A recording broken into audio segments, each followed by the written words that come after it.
What's worse than a breakup? Back pen.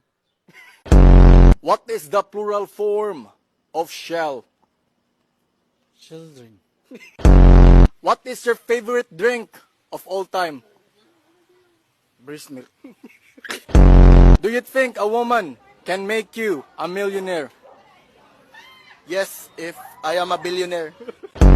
If you could describe your friend as a fruit, what fruit would she be?